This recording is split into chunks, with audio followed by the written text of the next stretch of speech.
everyone, I wanted to do a quick tutorial on how I make my dividers for my Filofax. I've made some dividers for my A5 and for my Saffiano. Now there's a million tutorials out there, so feel free to find one that works for you. But this is just how I do mine, using a few things, and I don't use a laminator, although I do have one, and I'll explain to you why in just a moment. So first off, you'll need a few things. So get these together and then sit down and make your own beautiful dividers and fly leaves. So first things first, this is what I have. I have a paper trimmer. This one I purchased at Target, and I want to say I paid maybe $20 for it. It is made by Westcott, and it's a titanium bonded one. And this one will fit paper, I believe, to 12 inches. So this one works great. I do have a smaller one just for regular paper trimming, but this is the one I use for when I do anything with my larger papers. A hole punch, you'll need that in towards the end. Some tabs, any brand will work. I just have the Post-it tabs. A pair of scissors, an eraser, a pencil, or a pen. I just grab usually whatever I have, but I found that using a pencil and eraser works better later. A copy or one of your dividers out of whichever size planner or Filofax that you are using. This is an extra one out of the A5. Whatever paper you choose to use, this is from Amy Tangerine, and because these papers are only printed on one side and I want to make the back side of the divider look as pretty as the front side, I am going to be using two separate ones, and today I'm using a chevron and then one with a floral pattern. And then you're going to need some self-seal laminating pouches. These are by Scotch. Actually, the funny story about this is that I accidentally purchased these when I purchased my laminator. I wasn't paying attention. I thought I was grabbing the ones for the Scotch laminator that I purchased, but instead it was the self-seal ones, and these have worked out fine, and when I run out of these, I will purchase some for my laminator, but these work in a pinch, and they work great. So first things first, let me get this out of the way, sort of get some things set up. All right, so I need to trace two copies of this template, and first thing, one of the things you want to do is make sure that your paper, if it's a patterned paper, that you have it going the way that you want it to go directionally. So you don't want something upside down. You might want to rotate it. As this is a floral pattern and it's pretty much, non-directional, there's not really an upside or a downside. You can choose either way. So this is what I do. To prevent having to cut and waste paper, I'm going to turn it sideways and see if that will focus for you. And then I'm going to simply line it up at the top and simply take, come on, focus for me, here we go. Simply take my pencil in this case, after I've lined it up at the top, I'm going to outline all the way down, and I am not going to cut out any tabs. I'm going to make this a straight edge, and I will explain why. I like to be able to change my tabs up as I need them and be able to orient them in whichever way that I would like. So if I need some side tabs, that's great. If I need some going across the top, I can just use something like these Post-it tabs.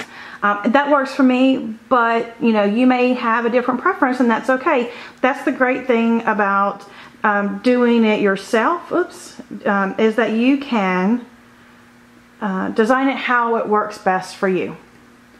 Okay, so now I have this one traced out. I'm going to put that over to the side for a moment. And now this one, because this is a chevron pattern and it has a direction either up or down, I like it this way. So instead of turning this one sideways, I'm just going to line up my template here, and I'm going to again just trace across the top. One of the good things is that when you cut these, and after you've traced with the pencil, you can just erase the pencil marks if they bug you. So they don't usually bother me, so I'll just leave them since no one else is going to see them. But if I were to sell these in the Etsy shop or something, then obviously I would definitely erase any pencil marks. And if you're OCD, you can erase them as well. Okay, next step. I've traced both of them. So the next thing to do is to cut them out. And I'm going to use my paper trimmer and line it up. And I like to line it up just a little to the inside so it cuts off most of the pencil marking. So just be really careful when you line them up. Make sure it's straight, especially with patterns like this or with polka dots. I made some previously that the polka dots ended up looking like they were marching sideways. Alright, so just score it, run it all the way up, take that away, turn it sideways. Line up your pencil mark with the little groove in your paper cutter, and then just cut again. And then you have one side of a divider. And you're going to repeat the process with your other piece of paper. This one I did trace what I would call sideways, because I like the pattern on this. So line it up real carefully. And I have found that you've got to double and triple check this, because sometimes you will trace a little bit crooked. So just make sure your lines are as straight as you can make them. Run this blade, flip it over. You can see this one is a little bit crooked, and I'll trim that up in a little bit.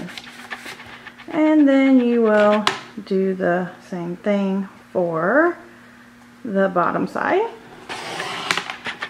Now, I'm going to line these up really quickly and see if they are similar sizes, and they look to be just exactly perfect. So this will be one side, this will be the other, and this is going to be up to you which ones you want to be the front side, because you need to mark where you're going to hole punch these. Now mark where I hole punch them before I laminate them, because you would need a permanent marker to cut or to mark on the laminating plastic. So I have decided that I would like this to be my front. So I bring my template back, and I'm going to remove the paper trimmer. I'm going to line these up, and all I'm going to do now, you can see that, I'm just going to use the pencil. I'm just going to make dots. They don't have to be filled in to where I need to hole punch. So there you go.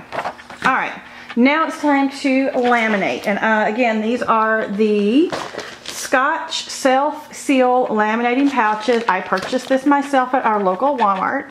Again, it was a mistake, but live and learn, and actually turned out to be okay. All right, so if I can get these out, here's one. This one comes in a package of 10, and I've gotten a lot of use out of these already. And you have the instructions, and I don't think I completely follow these instructions correctly, but it works for me because I'm really careful. If you are freaked out about the whole process, I would follow the directions to the letter. But for how I use it, and so far so good, I haven't really screwed anything up. All right, so I'm going to grab my paper, my divider, and I'm going to say a couple of things to you. I, in this case, am not going to glue these together. If you think you need to glue them together because you're afraid they're going to shift, go ahead. And I just actually saw something, and I'm going to really quickly just trim this up. It looks a little off to me. So I'm just going to bring this in. I'm going to bring both of them in so they do cut the same. And just give it a quick trim. Just to even up. And I think, oops, that should do it. Yeah, sometimes it looks a little off, and it just needs to be trimmed up a tad. Okay, so Now, because the self-laminating pouches are a little pricey per use, I like to try to laminate a couple of things at the same time. I can get 2 personal size dividers in each one of these with plenty of room left over. With the A5, oops, I'm sorry, I'm kicking the tripod. With the A5, if you can find something small to that you need laminated and you can add it to this pouch, that will save you a little bit of money. All right, so here we go. So first thing I'm going to do, I'm going to turn this sideways because it works a little easier for me. I'm going to put my divider down and lay it right here. And you can play with where you locate it. Now, you do need to leave enough room at the bottom and on the edges so the seal will form and that you will have enough room to trim around it so you don't cut into the actual divider, because you can break that seal and then your edges will not be protected. All right, and because I have something else I want to laminate as well, I'm just going to put this here. This is just a little note from one of my former students. Next, I'm going to take this strip off first. This is where it gets a little tricky. You have to be very careful. So then you're going to take this off. Well, actually what I do is I do this. This part is the sticky part, so I get it started where it will adhere. And then pull it back and then carefully, probably should have turned my ceiling fan off because this could be a disaster. All right, peel this off. All right, so now carefully I am going to lay the top portion down very, very slowly.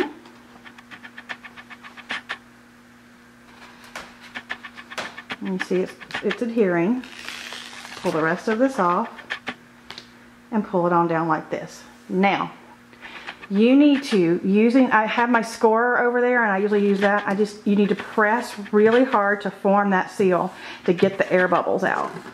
Now, because I will be cutting around this, having every single air bubble out along the top, to me isn't that important. It doesn't really bother me. But you need to make sure it forms a really tight seal around the edges. Now, despite my warnings about putting it too close to the edge, this one I might have to be really careful when I trim it, because you see this one is, you can tell, I'll put it here, is really close to the edge. So I'll just have to be super duper careful when I trim it. All right, so now this has been sealed. And like I said, I use my scorer to go over this really well to make sure that it is super, super tight. Yeah, there we go. Okay, so here we go. This is what you get when you have used the self-laminating pouches.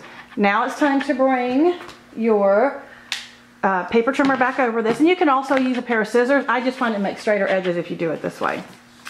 First things first, I'm going to trim off in between the little note that I placed in and the divider, and I will fix that later.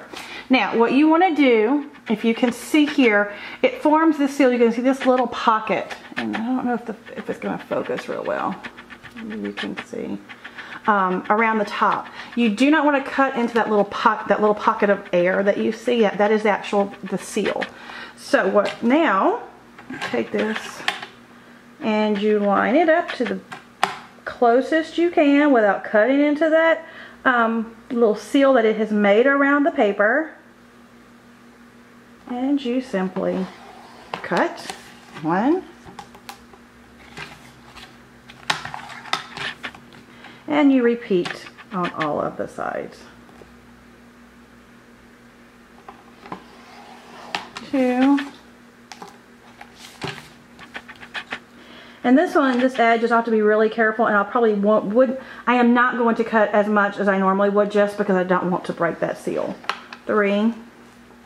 And it may stick out a little bit at the bottom, and I may be able to trim it later. But for now, this is, for this purposes, this will work. 3 and 4. All right. So this one I need to trim just a little bit more. You'll play with it. It's better to trim, not trim enough to begin with than to trim too much, because you can it's like wearing makeup. You can always put on more, but you, or how does it go? You can always add more, but it's hard to take off, or yeah, something like that. Same thing with these pouches. You can always trim just a little more, but you can never add anything. All right, so let's try that again. All right. Oh, it still didn't catch. Let me try it. Oh, that's why. That's because I accidentally trimmed it crookedly. All right, I'm gonna trim this up and I'll come right back. Okay, so now that I have trimmed up my divider, and be very, very careful, because I was right. I made the mistake earlier of placing this too close to the edge, so I may have a little bit of splitting here, but if you are very careful, you won't have that, so learn from my mistake.